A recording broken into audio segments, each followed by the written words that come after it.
السلام علیکم، ڈاکٹر محمد عقیل آپ سے مخاطب ہوں۔ آج ہم بات کریں گے کیلشیم کے حوالے سے۔ کیلشیم ہمارے جسم میں پائے جانے والا سب سے زیادہ منرل ہے۔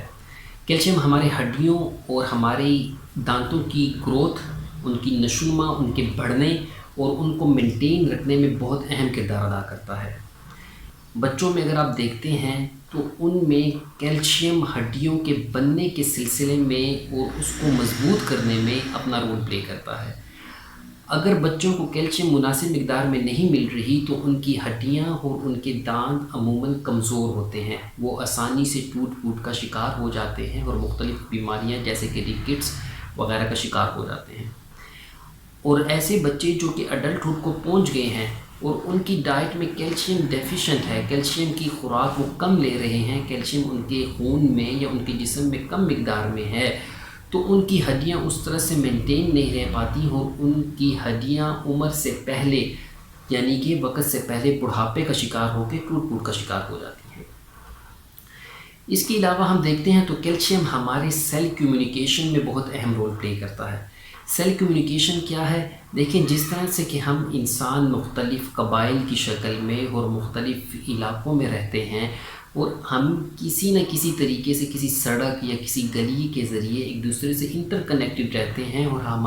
ہماری ضرورتیں ایک دوسرے پہ ڈپینڈنٹ ہیں، ایک دوسرے پہ ہم انحصار کرتے ہیں مختلف ضرورتوں کے لیے، اسی طرح سے ہمارے جسم کے مختلف اعضاء اور مختلف جو خلیے ہیں جو کہ ہمارے جسم کی اکائیاں ہیں،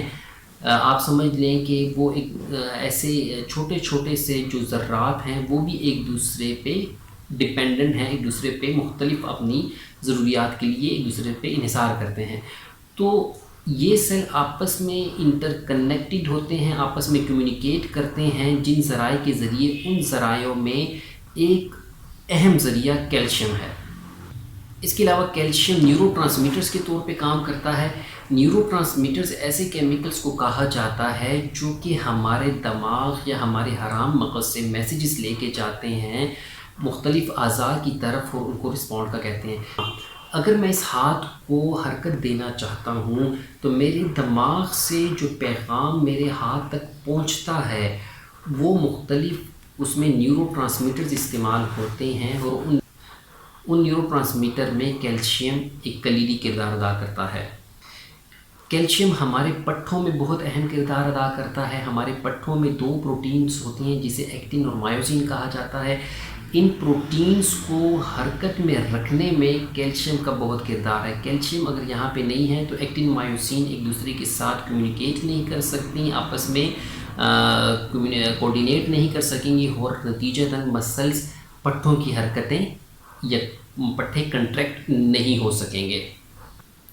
کیلشیم اس کے علاوہ ہمارا بلڈ پریشر مینٹین کرنے میں بہت اہم کردار ادا کرتا ہے اور ہمارے خون کے جمنے کو مطلب بلڈ کلاٹنگ میں کیلشیم بہت زیادہ اہم ہے۔ اب ہم بات کرتے ہیں کہ کیلشیم ہمارے جسم میں کس طرح سے سٹور رہتا ہے اور یہ کس طرح سے فنکشن کرتا ہے اور اس کو ریگولیٹ ہماری باڈی کس طرح سے کرتی ہے۔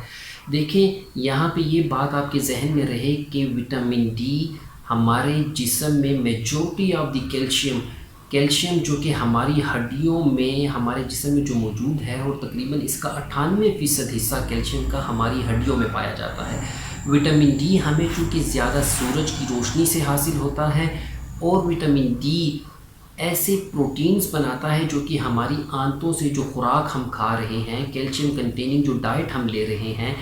اس کو ابزارب کرنے میں کیلشیم ابزارپشن جو پروٹینز ہیں اس کو بنانے میں وٹامن ڈی کا بہت اہم کردار ہے۔ یہ بات بھی حقیقت ہے کہ اگر ہمارے جسم میں وٹامن ڈی وافر مقدار میں نہیں ہے یا مناسب مقدار میں موجود نہیں ہے تو بھی کیلشیم کچھ نہ کچھ حد تک ابزارب جسم میں ہو جاتی ہے، پر زیادہ حصہ وٹامن ڈی کے تھرو ہی ابزارب ہوتا ہے۔ اب اگر ہمارے جسم میں کیلشیم کی کمی واقع ہو گئی ہے تو پہلے تو ہمارے جسم میں اللہ تعالیٰ نے ایک ایسا نظام بنایا ہوا ہے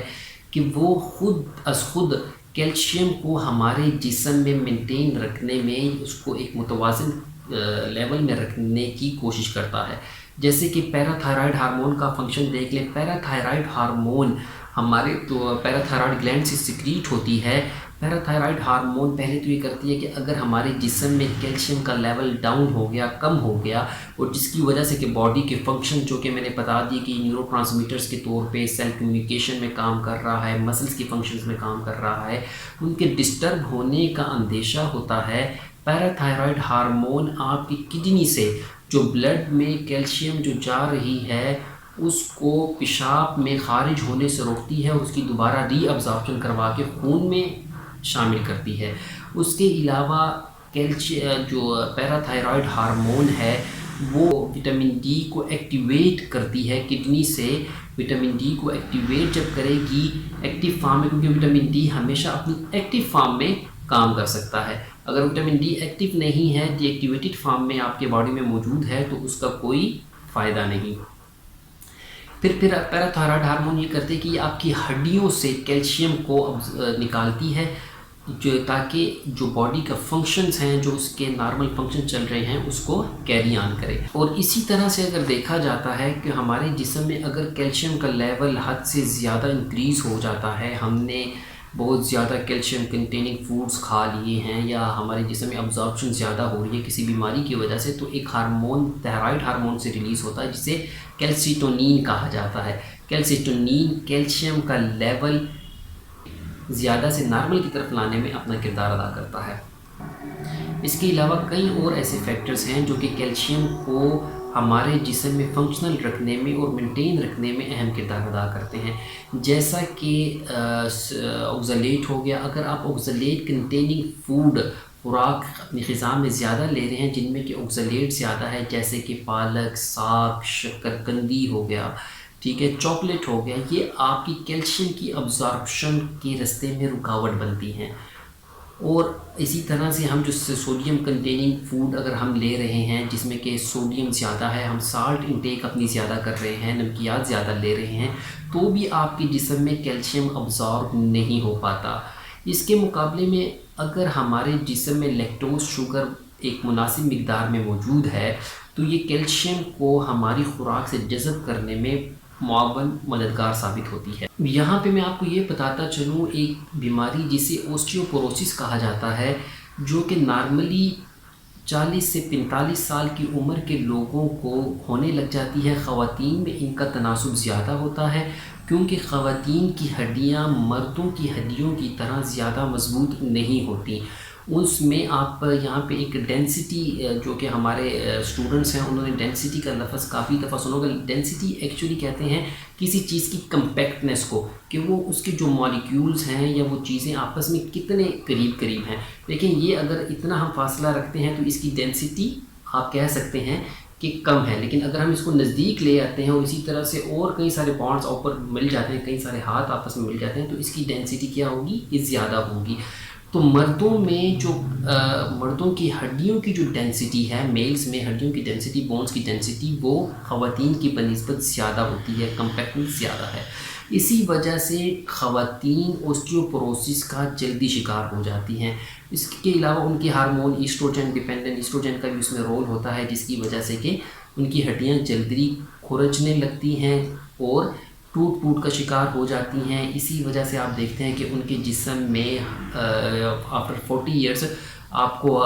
جسم میں جوڑوں میں مختلف قسم کے درد اور پٹھوں میں درد کی شکایت رہتی ہے، سستی رہتی ہے، کام کرنے کو دل نہیں کرتا، جو ایک انسان کا پھرتیلا پن ہوتا ہے، ایکٹیونیس ہوتی ہے، وہ آپ کو نظر نہیں آتی۔ اسی طرح سے ہمیں بچوں میں دیکھنے میں یہ ملتا ہے کہ وہ بچے جو کہ اپنی ڈائٹ میں دودھ کم استعمال کر رہے ہیں یا ایسی چیزیں جس میں کیلشیم زیادہ ہوتا ہے وہ اپنی خوراک میں کم لے رہے ہیں، ان کو چلنے میں یا چلتے چلتے وہ اکثر اس عمر کے بچے جن کو کہ کرالنگ کی ایج سے وہ نکل چکے ہوتے ہیں اور ان کو نارملی چلنا چاہیے، وہ چلتے چلتے ہلکی سی چوٹ لگنے سے گر جاتے ہیں، یا ان کی ہڈیوں میں آپ یہ کہہ سکتے ہیں کہ اپنا بھی وزن اٹھانے کی ان میں سکت نہیں ہوتی،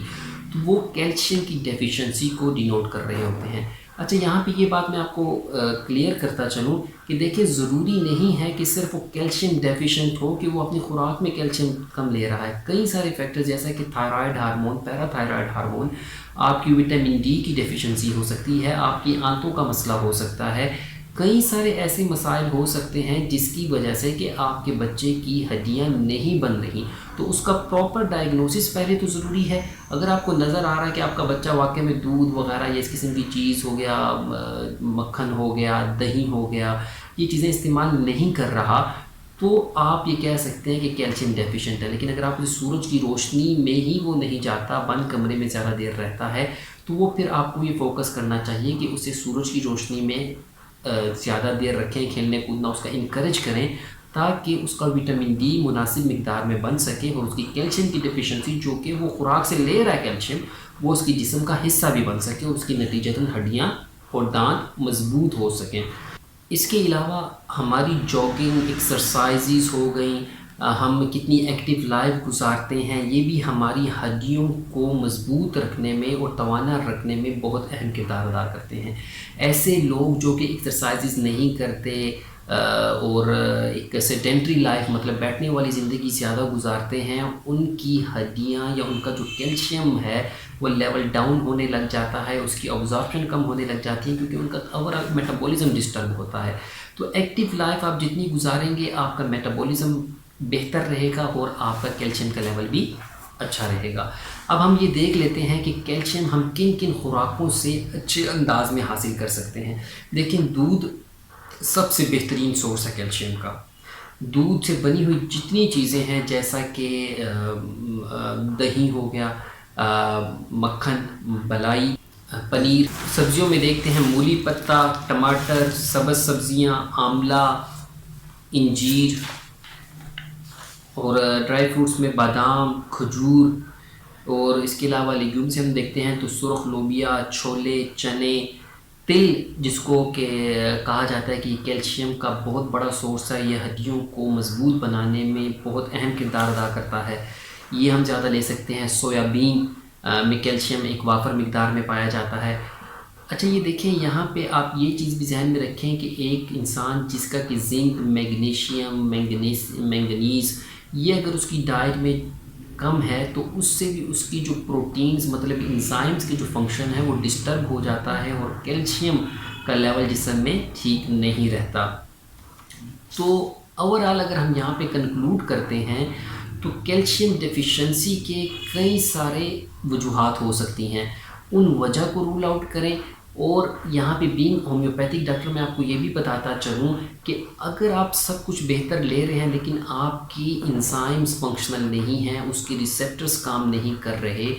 اور کئی سارے ایسے معاملات کے آپ رول آؤٹ نہیں کر رہے، تو وہاں پہ آپ ہومیوپیتھک علاج ضرور اپلائی کریں، کیونکہ ایسے بچے جو کہ گروتھ کر رہے ہوتے ہیں، لیٹ چلنا سیکھ رہے ہیں یا لیٹ بولنا کر رہے ہیں، تو وہاں پہ ہومیوپیتھک علاج میں